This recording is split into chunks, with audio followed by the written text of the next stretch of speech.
At the outset, let me thank the organizing committee members and the collaborating associations for having invited me for this talk on complications of stoma and the management of those complications. At the outset, let me apologize that I'm not still now sure of who would be the listeners or the audience. Is it a mixed crowd or what? So pardon me if my presentation doesn't reach up to the expectations, but still I'll try to do justice to the maximum possible extent.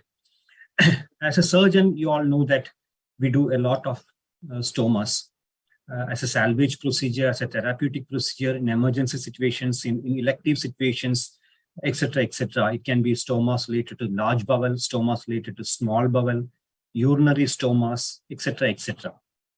But whichever type of stoma you do, the basic dictum should be that you don't end up in complications.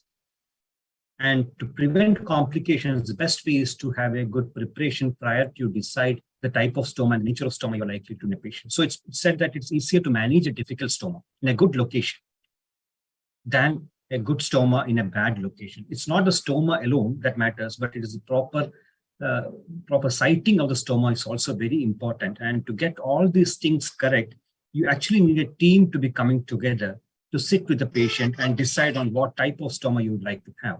So once a surgeon decides that this is a patient who is potentially likely to go in for a stoma for whatever reasons, there's a group of people like the stoma nurse, the rehabilitation counselors, the patient's caretakers, the psychologist, the vocational therapist, all should be sitting together or coming together on different occasions and talking to the patient, counseling the patient, and taking the patient through the process so that by the time he comes for the stoma as such, he's mentally, physically prepared to undergo the stoma, and then it's taken care of.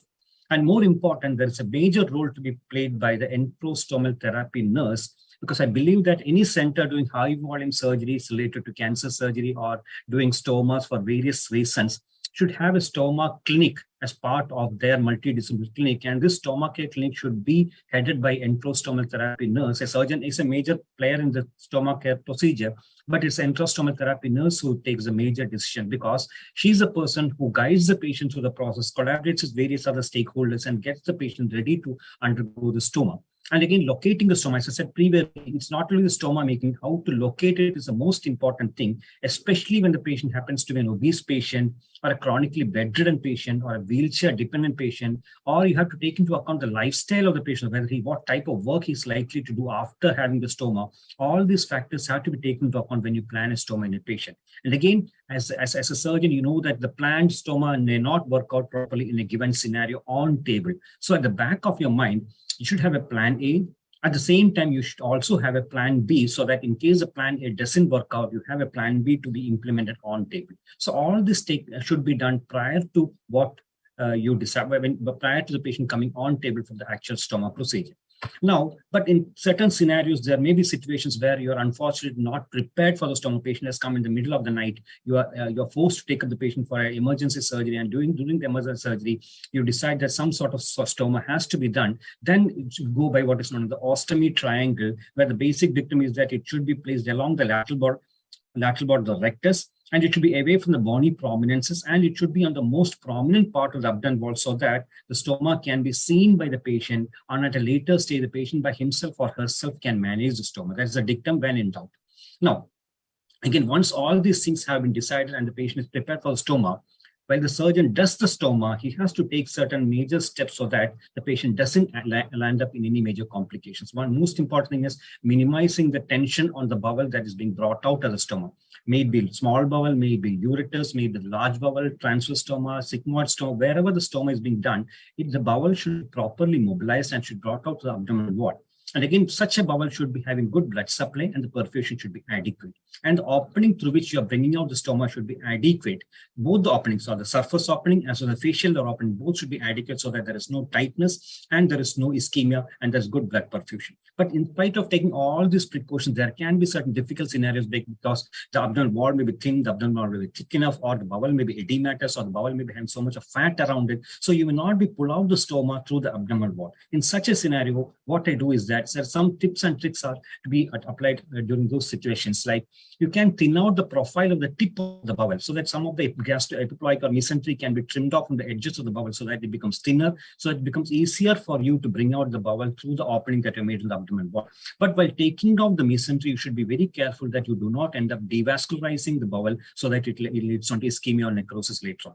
The second thing is that the bowel is edematous or dilated. You can do some decompressing maneuver so that the bowel collapses and it becomes easier to bring it down. Other thing is that when you are asked, when you're doing an aperture or the opening should not be too large enough for the sake of making it conveniently coming out. To make it too large enough, there's a risk of herniation at a later stage. So the basic dictum is that whichever bowel you bring out, it should be tension-free, it should be good vascularized, and it should be brought out without friction to the abdominal wall. And to provide this, there are two important steps that you probably can take. I have never used any of this technique, but after going through this presentation or reading for this presentation, I realized that these are very easy maneuvers which can help to prevent the friction between the bowel and the abdominal wall. So you can use a wound protector or even a simple glove which is lubricated, so to pull out the bowel without friction to the abdominal wall and safely bring it out and fix it to the abdominal wall. So these are some preventive measures or protective measures which will help in preventing ischemia, laceration, or devascularization of bowel that is being brought out. Now, the two dictums that will follow when pulling out the bowel is that do not pull. It should be pushing movements from inside, and if possible, use liberal use of lubricating jelly so that the bowel can be pulled out, and make sure that the stoma is properly positioned and fixed to the abdominal wall before you close the abdomen. Because once you close the abdomen, you cannot do much about pulling or pushing on the bowel wall. So before closing the abdomen, make sure that it is properly positioned and there is adequate amount of bowel outside the abdominal wall so that you can fix it later on. Now, this would something which I would call an ideal stoma. You can see that it is perfectly vascularized. There is no tension and it is snug with the abdominal wall. This is ideal stoma. And again, 70 to 80% of time you will get such a type of stoma, but in about 20 to 25% of time, whatever you do, you will get an ideal stoma in some scenarios. So, but then you end up in some sort of complications. I would deal upon some complications which you commonly encounter the postoperative period, and I'll call it as something like stomal edema or ischemia, which are the commonest complications that you encounter on day 1, day 2. You can see that this picture shows there's some amount of ischemia, and second picture you can see some amount of edema. This is because of the improper or the traction or the pushing and pulling on the bowel wall. But majority of the time, the ischemia will be very marginal and edema will be settling down in a day or 2. So you can go on with a conservative management and hope that within about 24 to 48 hours, it will settle down. What you can do is use warm mops or warm gauzes can be placed, or maxillary dressing can be given over the edematous bowel so that the edema subsides and the ischemia settles and the patient becomes normalized.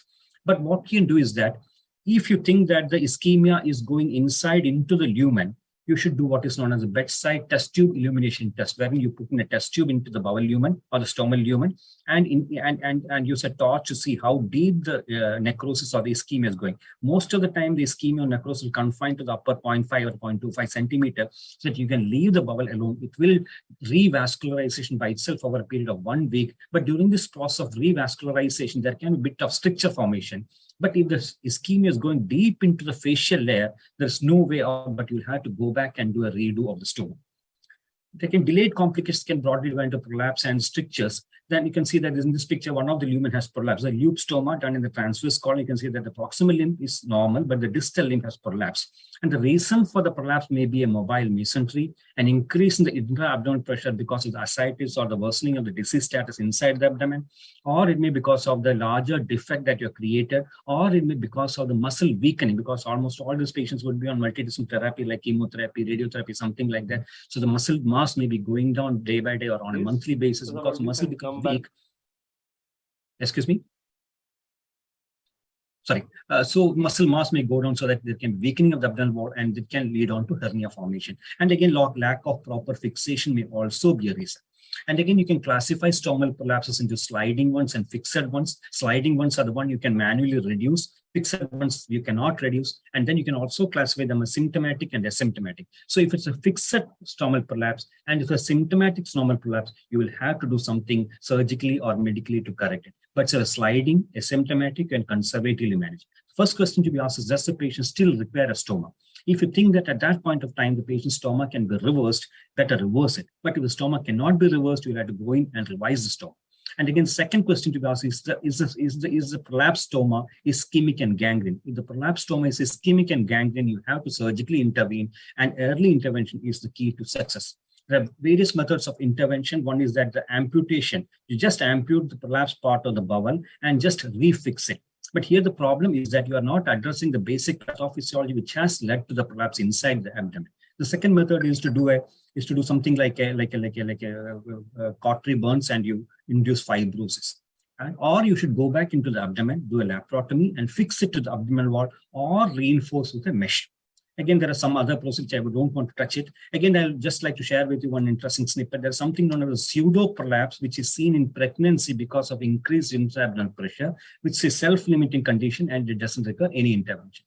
The other complication that I'd like to touch upon is stomal retraction, which can be graded into grade 1, grade 2, and grade 3, depending upon how much of retraction is there. If there is retraction just up to skin level, it is a mild retraction. Up to facial level, it is more serious, but it has gone deep inside the abdomen. It's a major problem. So again, the nature of management also depends upon how much severe is a stomal retraction inwards. So what you can do is that you can do some relaxing incisions on the mesentery so that you get extra length so that you can refashion the stoma.